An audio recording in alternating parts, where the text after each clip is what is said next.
신명기 30장 6절 말씀, 구약성경 신명기 30장 6절 말씀, 우리가 함께 한 목소리로 이 말씀 읽겠습니다. 시작. 주 당신들의 하나님이 당신들의 마음과 당신들 자손의 마음에 할례를 베푸셔서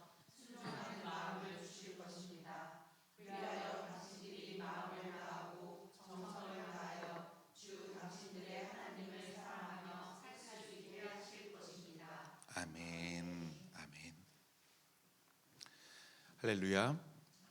오늘도 무척 좋은 날입니다. 기온은 많이 차졌는데 햇살은 따뜻해서 잠시 길을 걸을 때마다 어떤 그 상쾌한 공기의 느낌이 있어서 저는 이런 날씨를 좀 무척 좋아합니다. 그런데 이제 계절이 바뀌는 시기다 보니까 환절기, 이제 계절이 바뀌는 시기마다 우리의 연약한 육신에 바이러스 녀석들이 들어와 우리의 몸을 괴롭히기도 하는데, 우리 초록교 신앙가족 여러분들 모두의 삶에 몸과 마음이 또 영혼이 주님 안에서 늘 강건함을 누리시기를 간절히 소망합니다. 오늘뿐 아니라 성도 여러분들에게 주어지는 하루하루의 삶이 우리 주님의 귀한 선물인 줄 믿습니다. 그리고 그 선물 중에서 아주 귀한 이 평일 저녁 시간, 우리 하나님의 말씀을 듣고자 예배하는 자리에 함께 모이신 것 정말 대단하신 것 같아요. 늘 그런 생각합니다. 정말 예배 자리를 잊지 않고 찾아오시는 성도님들은 정말 어디에 계시는 성도님들이라도 참 대단하신 분들이다라는 생각을 많이 합니다. 오늘도 여러분들의 그 대단한 마음만큼이나 하나님의 대단한 은혜가 여러분들에게도 충만하게 있기를 간절히 소망합니다. 우리가 지난주에 보았던 신명기 28장과 29장의 말씀, 여러분들 어느 정도 기억하실 줄 믿습니다. 하나님과 이스라엘이 맺은 계약이 있어요. 계약서를 썼습니다. 근데 계약이 이런 1번 조항 이것, 2번 조항 이것 다 쓴 다음에 맨 마지막에 그것을 잘 준행했을 경우 받을 축복, 그것을 지키지 않았을 경우에 받을 저주에 대한 것을 기록한 부분이 지난주에 우리가 함께 나누었던 28장과 29장의 말씀이죠. 그런데 아이러니하게도 축복의 말씀은 요만큼이었지만 저주의 말씀은 요만큼이었다는 게 참 아이러니하게 우리한테 다가왔던 부분이었습니다. 왜냐하면 그 말씀에 목적이 있었기 때문에 그렇습니다. 하나님과 맺은 언약의 엄중함과 그것을 지켜야만 한다는 어떠한 구속력을 하나님께서는 그 말씀을 통해서 전하기 위해서였기 때문에 그래요. 하나님이 저주의 말씀들을 이렇게 말씀하신 게 너희들은 저주받을 녀석들이야, 저주를 약속하신 게 아니라 이런 저주가 있으니 너희들은 어떻게 해라? 하나님의 말씀을 준행해라 라는 것이죠. 그래서 백성들에게 보다 확실하게 전달하려고 그러한 방식을 선택하셨던 겁니다. 그리고 나서 이런 물음을 하셨죠. 너희는 무엇을 선택할 것이냐, 이겁니다. 너희는 무엇을 선택할 것이냐? 그럼 어디서 선택입니까? 하나님과 가나안의 우상 중에서, 또는 하나님께 순종함과 하나님께 불순종함 그 사이에서 너희들은 어느 것을 선택할 것이냐, 이 선택의 문제가 너무나도 중요하다는 것을 우리가 지난주에 말씀을 통해서 배웠습니다. 바라기는 우리를 창조하시고 돌보시며 또 회복하시는 우리 주 하나님을 선택하고 또 하나님을 의지하시는 저와 여러분들이 되시기를 주님의 이름으로 축원합니다. 신명기, 오늘 우리가 함께 보는 신명기 30장을 보면 시작부터 이제 저주의 말씀, 이제 쓰나미처럼 우리에게 몰려왔었잖아요, 지난주에. 그런데 시작부터 우리의 숨통을 조금 틔워주는 희망적인 말씀이 나옵니다. 사실 28장과 29장에서는 워낙 무시무시한 저주의 말씀들이 나오다 보니까 말씀을 읽은 우리나 당시에 이 글을 읽게 되는 그 이스라엘 백성들이나 어쩌면 위축될 수밖에 없었을 거예요. 그런데 30장 말씀의 도입부는 조금 다릅니다. 우리 30장 5절 말씀 한 목소리로 읽어보겠습니다. 시작. 주 당신들의 하나님이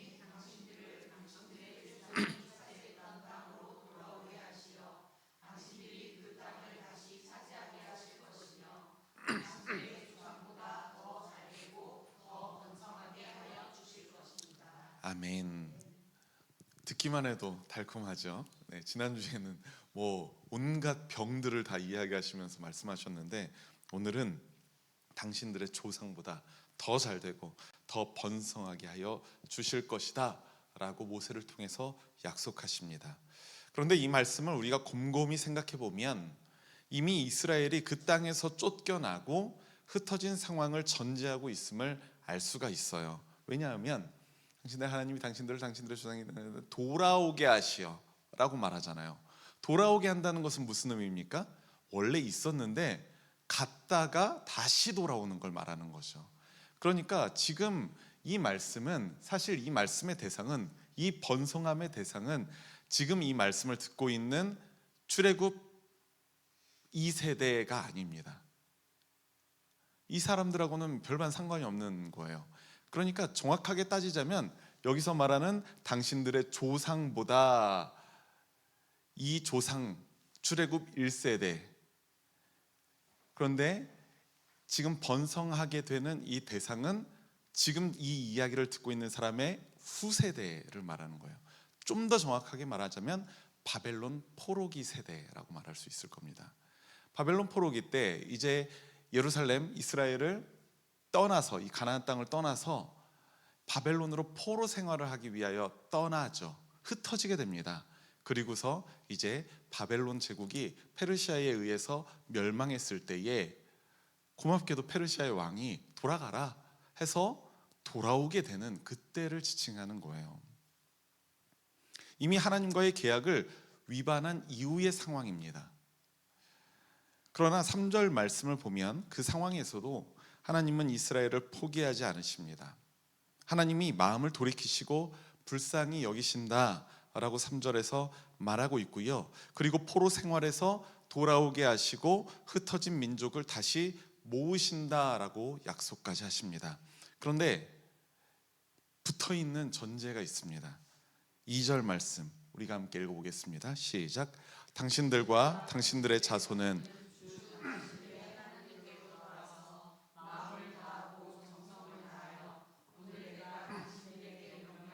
주님의 모든 말씀을 순종하십시오. 아멘. 이스라엘의 희망이 있어요. 이스라엘의 희망이 있는데 그들이 하나님께 돌아와서 주님의 모든 말씀을 순종하는 것과 그 희망은 연결되어 있다는 겁니다. 그런데 여기서 우리가 기억해야 할 아주 중요한 점이 있는데요. 여기 이걸 꼭 기억하시고 넘어가십시오. 하나님께 돌아와서 주님의 말씀을 순종해야 희망이 있습니다. 희망에 연결되어 있어요. 우리 6절 말씀 한번 읽어보겠습니다. 시작. 주 당신들의 하나님이 당신들의 마음과 당신들 자손의 마음에 할례를 베푸셔서 순종하는 마음을 주실 것입니다. 그리하여 당신들이 마음을 다하고 정성을 다하여 주 당신들의 하나님을 사랑하며 살 수 있게 하실 것입니다. 아멘. 하나님께 돌아와 순종하게 되면 이스라엘을 회복시키리라 하나님께서 약속하셨는데, 일단은 이스라엘의 희망은 하나님이에요. 하나님에게 있는 희망입니다. 그런데 희망과 어떻게 연결되냐? 하나님에게 돌아와서 하나님의 말씀에 순종할 때 콘센트를 꼽듯이, 그래서 전기를 공급받듯이 이스라엘의 희망에 연결되어질 수 있는 겁니다. 그런데 그 순종하는 마음을 누가 주셨다라고 말하고 있습니까? 순종하는 마음을 하나님이 마음의 할례를 주듯이 그들에게 순종하는 마음을 주실 것이다. 하나님이 마음의 할례를 베푸셔서 순종하는 마음을 주신다라고 고백하고 있습니다. 하나님을 사랑하는 마음도 마찬가지고요. 그렇다면 하나님은 인간의 헌신과 행동을 조건 삼아서 구원하시는 분이 아니라는 것이 분명해집니다. 하나님의 도움 없이는 순종도 사랑도 할 수 없기 때문에 그래요. 우리가 하나님께 은혜를 받는다라는 말을 아주 쉽게 사용하잖아요. 하나님께 은혜를 받는다. 그런데 우리가 어떻게 은혜를 받습니까? 근데 우리가 흔히 생각할 때 이렇게 생각하는 거예요. 내가 무언가를 해야지 하나님이 은혜를 주신다. 너무 단순한 도식을 우리가 그리고 있습니다. 근데 하나님께서 그 주도권은 누가 갖고 계시냐? 우리의 행동이 주도권이 아니라는 거예요. 무언가를 굉장히 열심히 하고 무언가를 굉장히 잘한 사람에게 옛다, 잘했다 보상 주듯이 하는 게 은혜가 아니라 그것을 주시는 분 하나님 아버지의 마음이라는 겁니다. 주권은 하나님에게. 그것이 우리 신앙인들이 가져야 하는 가장 기본적인 자세인 줄 믿습니다. 그렇기 때문에 그 은혜를 받는 우리의 자세는 무엇이겠습니까? 다른 게 아니에요. 우리의 노력과 우리의 재주, 우리의 실력, 그게 아니라 우리의 겸손함인 거죠. 하나님께 의지하는 마음이 필요한 겁니다. 우리는 하나님을 사랑하는 마음과 순종하는 마음을 주시는 주님께 의지하고 그분께 겸손하게 나아와 간구하는 것. 그 마음을 주님께서 보시면 우리에게 은혜와 구원과 희망을 주시는 줄 믿습니다. 구약 성경에서 말씀에 대한 순종은 구원을 얻는 수단이 결코 아닙니다. 구원을 얻기 위해서 순종하는 것이 아니라는 말이에요. 우리가 좀 전에 불렀던 찬양 중에 제가 오늘 은혜라는 찬양을 넣었던 이유가 바로 거기에 있는데요. 늘 제가 이 찬양을 할 때 감사절 찬양으로 많이 부르잖아요. 그래서 여러분들이 감사의 반대말이 무엇냐? 그거는 감사하지 않는 게 아니라 당연하게 여기는 거다라고 제가 누차 말씀드리지 않았습니까? 근데 오늘 제가 말씀을 준비하다가 이 찬양의 2절 가사에 제가 마음에 큰 울림이 있었습니다. 잘 들어보십시오. 내가 이 땅에 태어나 사는 것, 어린아이 시절과 지금까지 숨을 쉬며 살며 꿈을 꾸는 삶, 당연한 것이 아니라 은혜였어. 내가 하나님의 자녀로 살며 오늘 찬양하고 예배하는 삶, 복음을 전할 수 있는 축복이 당연한 것 아니라 은혜였어. 내가 하나님의 자녀로, 내가 하나님의 백성으로 살아가는 것 그 자체가 그게 은혜였고 그 자체가 하나님의 복음을 전하게 되는, 또 내가 그분의 말씀을 순종하게 되는 하나의 동력이 된다는 거예요. 그게 명분인 것이지 내가 구원을 받기 위하여 그렇게 하는 것이 아니라는 겁니다. 11절 말씀을 보면 하나님의 명령이 실천하기 어려운 것도 아니고 사람들이 능력이 미치지 않는 것도 아니라고 말하고 있습니다. 무슨 말이냐면 하나님은 이스라엘 백성들이 그것을 어기기만을 기다렸다가 딱 어기면 저주 이렇게 하시는 분이 아니라는 거예요. 누구나 모든 이들이 그 말씀을 기꺼이 순종함으로 내가 지금 예비하고 있는 이 축복을 너희들이 누렸으면 좋겠다라고 생각하시는 분이 바로 하나님이시고 그것이 하나님의 마음인 줄 믿습니다. 애초에 율법과 규례를 주신 하나님의 마음은 기준선 미달인 사람들을 솎아내려고 하는 것이 아니에요. 그들에게 저주를 주기 위함이 아닙니다. 지난주에도 말씀드렸잖아요. 28장에 그렇게 길게 저주의 말씀을 기록한 이유는 그들에게 저주를 주기 위함이 아니라 그들의 마음의 엄중함을 깨닫게 하여서 순종하고 결국에는 축복을 받게 하기 위해서라고 말이죠. 부족하고 미흡한 이스라엘 사람들을 하나님의 백성으로 안전하게 지키기 위해서 하나님은 그 율법과 규례를 주셨다는 겁니다. 그러니 그 율법에는 또 순종하라라는 그 하나님의 마음에는 기본적으로 하나님의 백성들에 대한 사랑이 기본적으로 전제되어 있다는 거예요. 사랑하지 않았으면 율법을 주시지도 않았다는 것이죠. 그러니 말씀에 대한 순종은 이미 하나님의 백성된 우리가 하나님과 맺은 언약과 받은 축복에 대한 반응이라는 겁니다. 이 부분이 너무 중요합니다. 순종은 구원의 조건이 아닙니다. 구원받은 사람들이 누리게 되는 반응이에요. 우리가 마땅히 구원받은 백성으로서 하나님의 말씀에 순종하게 되는 것이죠.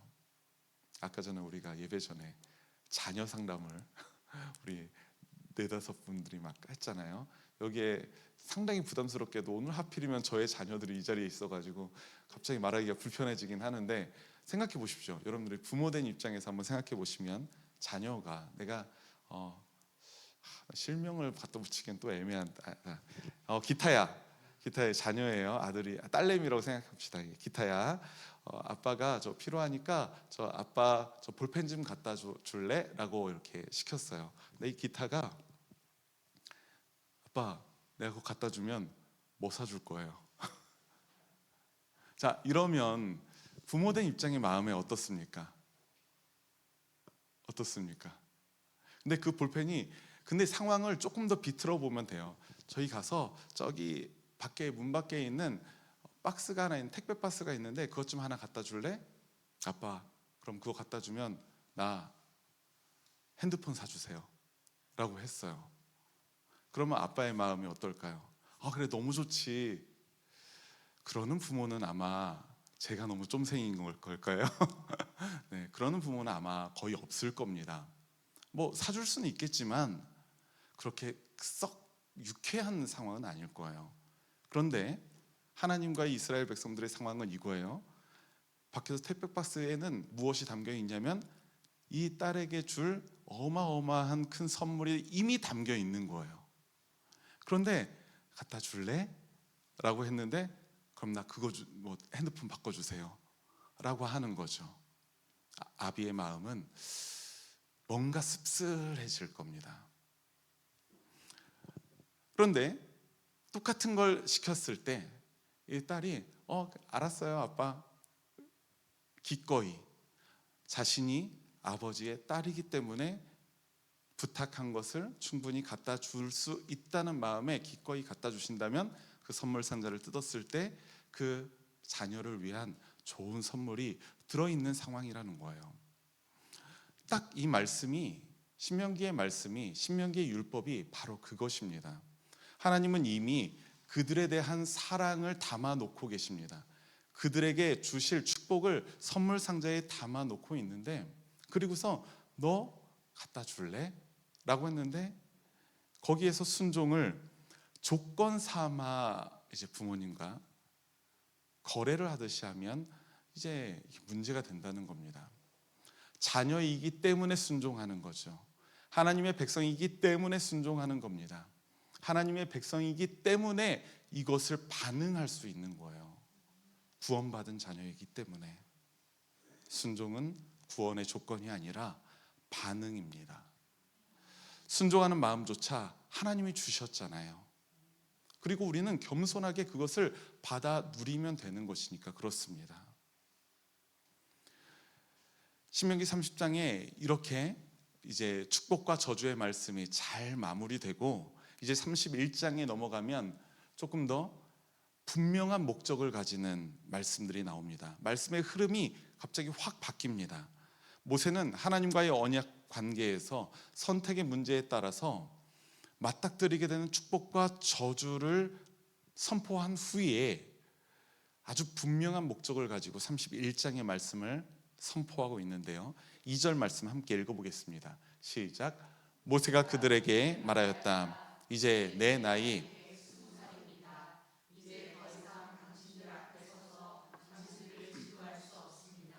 주님께서는 내가 요단강을 건너는 것을 허락하지 않으셨습니다. 아멘. 아멘. 뭐예요? 모세는 자신이 더 이상 이스라엘을 지도할 수 없음을 밝히고 있는 거예요. 두 가지 이유를 말하고 있죠. 그가 나이가 너무 많아졌습니다. 120살이 되었습니다.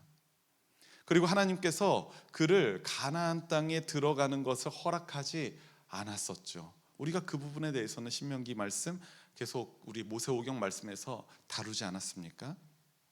여기에서 우리가 알 수 있는 것은 모세는 부족한 점이 많고 잘못된 선택을 한 적도 있는 사람이었습니다. 그렇기 때문에 가나안 땅에 들어갈 수 없게 된 것이잖아요. 그런데 그 모세는 자기 자신의 영달보다 분명히 하나님의 언약을, 하나님의 약속을 우선순위에 둔 사람인 것만큼은 확실하다는 것입니다. 그렇기 때문에 하나님의 선택을 받은, 부르심을 받은 민족의 지도자가 될 수 있었던 것이고요. 자신이 요단강을 건너지 못하더라도 하나님의 약속이 성취되는 것을 확신하고 있었기 때문에 자신의 지위와 권위를 기꺼이 내려놓을 수 있었던 사람입니다. 3절의 말씀을 보니까 여러분들도 잘 알고 계시듯이 모세는 이렇게 말합니다. 주님께서 말씀하신 대로 여호수아가 지휘관이 되어 당신들 앞에서 건너갈 것입니다. 이렇게 말하는 모세의 심정은 참 복잡했을 것 같아요. 아쉬움이 왜 없겠습니까? 언약의 성취, 가나안 땅이 코앞인데 이제껏 하나님께 헌신하고 민족을 지금껏 출애굽 시절부터 지도했었던 자신이 결국에는 그 땅에 들어갈 수 없으니까 한편으로는 저는 억울한 마음도 있었을 것 같아요. 우리의 가족들, 우리의 공동체가 저 땅에 이제 드디어 들어갈 수 있겠다는 설레임과 기대감과 감사, 저는 그것보다 제가 모세라면, 오늘 약간 쫌생이 컨셉인지 모르겠지만 제가 그렇다면 억울함과 질투심이 더 컸을 것 같습니다. 그것을 넘기지 못한 사람이 누굽니까? 사울 왕이에요. 다윗에 대한 질투심 때문에 그의 삶이 무너지죠. 하지만 모세에게는 언약의 성취와 이스라엘 공동체가 더욱 중요했던 것입니다. 그리고 자신이 곧 사라질 때 닥치게 될 혼란이 있을 텐데 그것을 그 누구보다 잘 알고 있었거든요. 그래서 모세가 31장에서 계속 반복하는 권면이 있습니다. 그 권면은 여호수아에게도 전해지는 권면이고요, 이스라엘 공동체에게도 전해지는 권면입니다. 마음을 강하게 하고 용기를 내십시오. 개역 성경에서는 강하고 담대하라 라는 권면이 있죠.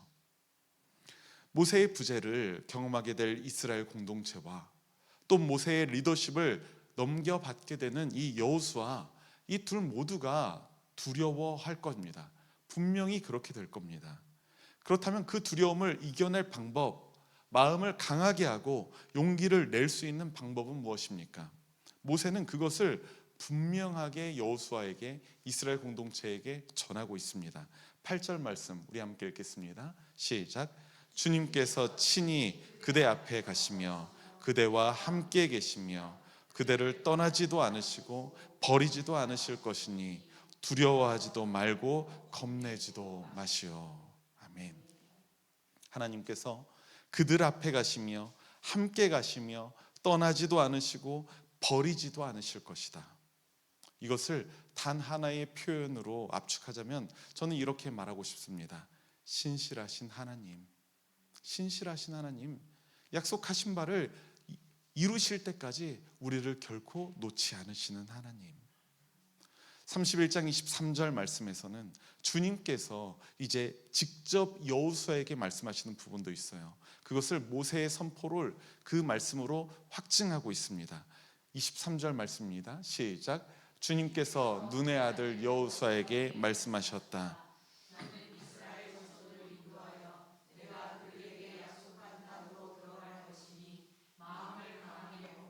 용기를 내어라. 내가 너와 함께 있겠다. 아멘.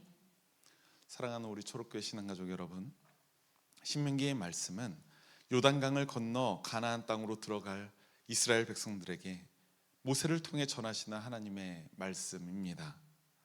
생각해 보면 지금 이스라엘 백성들은 언약의 성취를 앞두고 굉장히 설레었을 거예요. 그리고 기대감에 한껏 부풀어 올랐을 겁니다.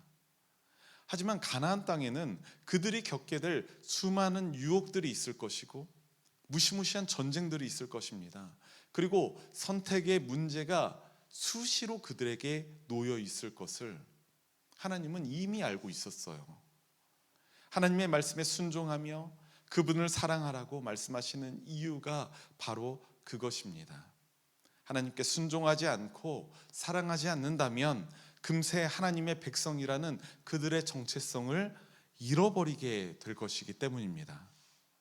하지만 우리가 앞서 보았듯이 하나님은 그들 앞에 가시며 함께 가시며 떠나지도 않으시고 버리지도 않으실 신실하신 하나님이십니다. 순종하고 사랑하는 마음까지 하나님께서 이스라엘 백성들에게 주신다는 사실입니다. 이미 죄로 깨어지고 험한 세상을 우리는 살아가고 있죠. 단 우리는 하나님 나라에 속한 하나님의 백성으로서 살아가야 한다고 주님은 늘 말씀하십니다. 우리의 정체성은 바로 그거예요. 이 땅에 발붙여 살고 있지만 우리는 하나님 나라에 속한 하나님의 백성입니다. 바라기는 이스라엘 공동체에게 부어주셨던 그 신실하신 하나님의 은총과 사랑이 바로 성도 여러분들의 삶에서도 동일하게 부어진다는 사실을 깨달으시기를 바랍니다. 그래서 어떠한 상황에서도 그 신실하신 하나님을 의지하며 여러분들의 마음을 강하게 하고 용기를 내어 하나님의 백성이라는 정체성에 부끄럽지 않게 살아가시는 저와 여러분들이 되시기를 주님의 이름으로 축원합니다. 아멘.